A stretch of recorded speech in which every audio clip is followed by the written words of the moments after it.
Hola, bienvenidos a Contabilidad, Impuestos y Finanzas con INFI. En este tutorial te voy a enseñar cómo preparar tu declaración jurada de impuestos internos para personas físicas acogidas al régimen simplificado de tributación bajo la modalidad de ingresos. En el tutorial anterior te mostré cómo hacerlo a través de la oficina virtual, pero en este tutorial veremos cómo preparar la declaración jurada utilizando las plantillas disponibles en la DGII. Así es que sigue este tutorial paso a paso y aprende cómo hacer tu propia declaración.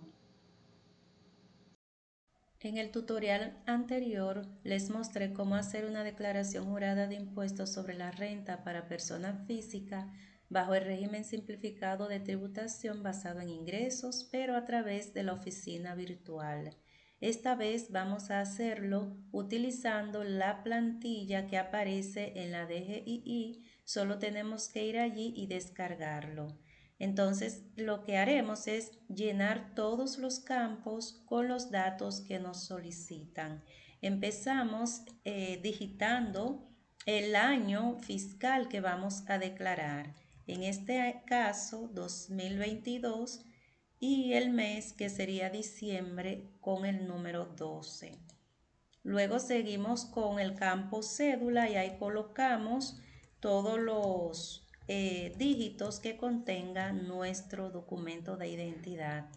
Seguimos con nuestro nombre personal que aparece registrado en la DGII. También colocamos el número telefónico que tengamos, luego el correo electrónico, ya sea de Gmail o cualquier otro que tengamos, o mejor dicho, el que tengamos declarado en la DGII. El tipo de declaración en este caso colocamos que es normal porque es la primera declaración que se está haciendo. Si fuera una segunda declaración rectificando algún dato, entonces pondríamos rectificativa y así por el estilo. Fecha límite de pago. Recuerden que vamos a utilizar el último día laborable del mes de febrero del año siguiente a nuestro periodo fiscal o año fiscal. En este caso, colocamos en el día 28 del mes 2, 2023. ¿Ve? Estamos declarando el año 2022, pero lo hacemos el último día laborable del mes de febrero del año siguiente. Una vez que completamos los datos básicos, entonces vamos al segundo punto donde aparecen los ingresos sujetos a este régimen tributario. Estos ingresos, como pueden ver ahí, están detallados por ventas, servicios, alquileres, honorarios profesionales, comisiones, algún servicio al extranjero y otros ingresos que no estén detallados ahí. Recuerden que podemos poner todos los ingresos que apliquen en la casilla que le corresponda. Por ejemplo, yo puse que en honorarios profesionales tengo 4.500.000. Esto es la totalidad durante el periodo 2022. Entonces, por ingresos por servicios en el extranjero, 250.000, otros ingresos, 125.000. En total me da una sumatoria de 4.875.000. Estos son todos los ingresos que están sujetos a este régimen tributario.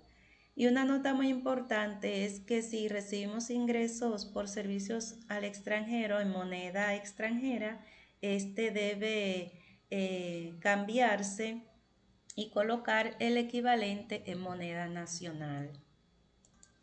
Seguimos entonces con los ingresos que no están sujetos a este régimen tributario. Recuerden, cuando hablamos de que no están sujetos es que no van a ser gravados con el impuesto. ¿Cuáles son estos ingresos? Como les mostré en el video anterior, están los ingresos por salarios. Aquí coloqué 378.000 por salario que se haya recibido por algún empleador. También podrían haber ingresos exentos, no coloqué ninguno, pero sí sería bueno, por ejemplo, colocar ingresos exentos como el salario 13, 30.000. Coloqué 30.000, entonces serían en total ingresos no sujetos a este régimen 408.000. No se colocó nada en dividendos porque este contribuyente no es socio de ninguna otra compañía, suponiendo. Tampoco se recibió ningún ingreso proveniente de alguna entidad financiera. Tampoco este contribuyente tiene ganancia de capital. Si lo hubiere, se colocaría ahí. Pero normalmente bajo el régimen simplificado de tributación, modalidad de ingresos, normalmente hay muchas partidas que no las vamos a utilizar por la modalidad de los ingresos o del régimen, mejor dicho. Entonces aquí está el total de los ingresos. Este total corresponde a tanto los ingresos que están sujetos a este régimen tributario como los no sujetos. Esa es la totalidad. Ahora, en el punto 4, donde ven aquí el punto número 6, perdón, el punto número 6 está la determinación de la base imponible. Ahora, en esta base imponible, la base imponible, recuerden que no es más que el monto neto al que se le va a aplicar el impuesto. Entonces, ¿cómo se determina esa base imponible? Aquí lo dice. Primeramente, la renta neta sujeta a este régimen tributario que está en la casilla 8, donde estaban, por ejemplo, los ingresos, miren aquí, casilla 8, donde estaban todos estos ingresos. Entonces, esta va a ser la renta neta que va a estar sujeta a este régimen tributario. ¿Qué vamos a hacer? Aquí dice que se le va a aplicar un 60%, aplicar 60% sobre esta casilla y nos va a dar el monto de 2.925.000. Es decir, que el otro 40% se presume de que ha sido gastos, entre otras cosas. Luego también está lo que es la exención contributiva, es decir, hasta el monto de 416.220 está exento del impuesto sobre la renta. Entonces, lo que va a suceder es que a los 295.925 se le va, ven aquí, el signo se le va a restar este monto. Se le va a restar. Y también si hubiera una deducción de gastos educativos, o sea, si tenemos gastos educativos, también se lo podemos deducir. Aquí yo coloqué el monto de 20.000, pero podría ser un poquito más o un poquito menos, siempre y cuando no exceda el 10% de la casilla 16 o que no exceda el 25% de la exención menos el 25% de la exención contributiva. Siempre y cuando se mantenga dentro de este margen, podemos colocar aquí una deducción de gastos educativos, lo que va a hacer que nuestra renta neta imponible se reduzca. ¿Ven? En vez de 2.925.000, entonces la renta neta imponible queda en 2.488.780. A esta renta es que se le va a aplicar este impuesto. Luego pasamos a la liquidación de este impuesto. Y aquí nos dice que el impuesto a pagar en el régimen simplificado de tributación, este de aquí, de la casilla 19, es de 589.244,40. Sería más o menos una tasa de unos 23 punto tanto por ciento, pero esa tasa no se aplica así al ojo por ciento, sino que hay una escala salarial. tomando como base desde los 416.220 que están exentos hasta una escala de un 15, un 20 y a 25 y así sucesivamente, dependiendo de la renta neta imponible que quede. En un próximo tutorial te voy a explicar cómo sacar, cómo calcular el impuesto que le corresponde a cada renta neta. Bien, pero algo importante es que no debes preocuparte porque no tienes que calcular nada, ya que tanto si lo haces a través de la oficina virtual como si lo haces a través de la plantilla en Excel, te va la plantilla te va a calcular todo automáticamente, así que no te preocupes por eso. Nada, y solo nos queda rellenar todo lo que haya que rellenar según lo entendamos. Luego entonces aquí, como no tengo ningún impuesto a pagar sobre ganancia de capital, ni ningún impuesto sobre la renta no retenido por empleadores, lo dejo en cero.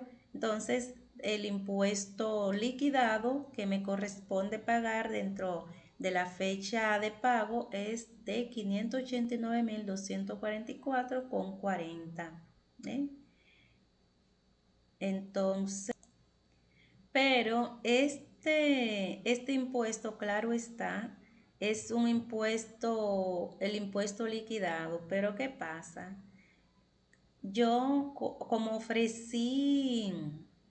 yo ofrecí servicios por honorarios profesionales, ¿ven? Por 4.500.000 pesos, entonces el 10% son 450.000 pesos. Lo coloco en la casilla 25, ¿ven? Y esto me va a reducir el impuesto a pagar. Entonces la diferencia a pagar son 139.244,40. Por eso es muy importante que tengan ojos. Si ofrecen servicios, ojo con esto, si ofrecen servicios como profesionales, liberales y le hacen retenciones de ese impuesto, tienen que irlo sumando, archivando, porque al final, al hacer su declaración de impuesto, entonces tienen que rebajarle estas retenciones para que no terminen pagando el doble de lo que debieran pagar. Y claro está, en caso de que se les haya olvidado colocar esas retenciones, entonces harían una rectificación, pero es bueno ahorrarse tiempo y no solo tiempo, sino lo difícil y a veces con lo complicado que puede resultar una rectificación de una declaración de impuestos. Por eso es mejor tener todos esos datos a mano para poder presentar su declaración de la manera correcta sin olvidarse de ningún dato. Si la declaración se presenta a tiempo, no hay ninguna mora, no hay ningún interés, ya que se presentó a tiempo. Entonces, lo que hay que hacer es, donde dice total a pagar, que serían 139.244,40, entonces hay que pagarlo dentro de la fecha establecida, la fecha límite a más tardar. Claro está, se puede pagar antes para evitar hacer filas, o si lo vamos a hacer de manera electrónica, a veces el sistema colapsa, entonces podríamos hacerlo unos días antes dentro de nuestras posibilidades y así entonces evitamos pagar fuera de tiempo para que no nos vayan a cargar con una mora y un interés que nos puede servir para otro gasto o para cubrir otro gasto. Entonces, esto es básicamente todo. Pero, claro está, mejor dicho, faltarían unos detallitos muy importantes, que es la declaración. Aquí donde dice, en este recuadro aquí al final, donde dice yo, aquí colocamos el nombre que apareció en el encabezado. Por ejemplo, tú escribes tu nombre, cómo va con tu apellido, por ejemplo, lo escribes acá. Entonces, donde dice en calidad de, podríamos decir dueño o representante, en fin. Luego aquí pues, colocamos la fecha, vamos a decir que preparamos este informe el 25 del mes 2 del 2023. Entonces colocamos la fecha y luego entonces bueno, estuve mirando en el calendario y vi que el 25 no era laborable. Vamos a colocar el 24, que sería viernes laborable. Entonces lo hicimos temprano, lo revisamos, entonces finalmente aquí lo firmamos. Y esta firma tiene que ser manual porque vamos a imprimir este documento. Entonces va a ser manual. Esta parte aquí, la parte número 10, como bien lo dice, para uso de la DGI, aquí no hacemos nada, no tocamos esto, ya que esto le corresponde a ellos. Así es que solo imprimimos, luego firmamos, revisamos todos los datos y algo muy, pero muy importante que no se nos puede olvidar. Cuando hacemos la declaración jurada de cualquier impuesto, estos deben ir acompañados de los documentos que los sustenten, a diferencia de cuando hacemos la declaración jurada a través de la oficina virtual. Claro está, tenemos que guardar esos archivos en caso de que nos los soliciten para presentarlos. Pero si vamos a hacer la declaración de manera presencial, llevando la documentación impresa, no podemos presentarnos con este documento así nada más. Este tiene que tener, y tomen nota de ello, tiene que tener, por ejemplo, esta parte, todo lo que está relacionado con esta parte de aquí. Por ejemplo, el total de facturas que muestren que recibimos como honorarios profesionales esa suma. Tenemos que anexarle copias de esas facturas, copias de las retenciones que nos hicieron los clientes y además también si tenemos facturas de otros ingresos, de algún servicio prestado en el extranjero, también vamos a adjuntar todo esto a este documento. Y luego ya lo colocamos en un folder, nos dirigimos a la oficina de la administración local a la que pertenezcamos según nuestro municipio o provincia, lo depositamos, nos dan un voucher de que se recibió y nada. Y luego entonces la DGI lo va a analizar y luego aparecerá en nuestros archivos o registro de que ya presentamos la declaración a tiempo. Y algo muy importante es que ese mismo día vamos a ir a Ventanilla a efectuar el pago, ya que preferimos hacerlo mediante ese método, entonces podríamos hacer el pago desde la ventanilla de la Dirección General de Impuestos Internos o también podríamos hacerlo vía banco.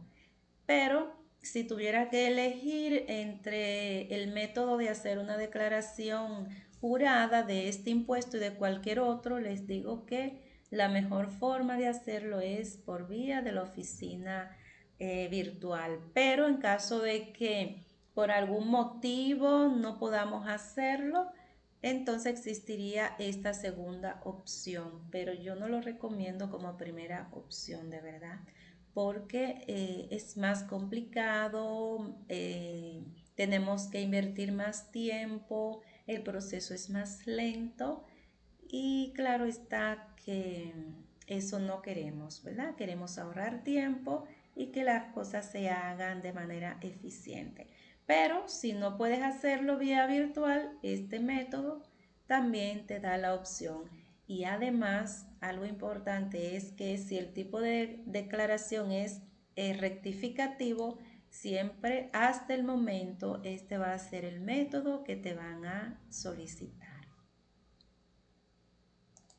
Bueno, espero que este tutorial te haya servido de mucho y que puedas poner en práctica los consejos mostrados en este tutorial.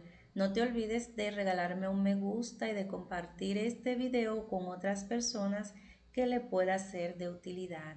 Hasta la próxima. Bye bye.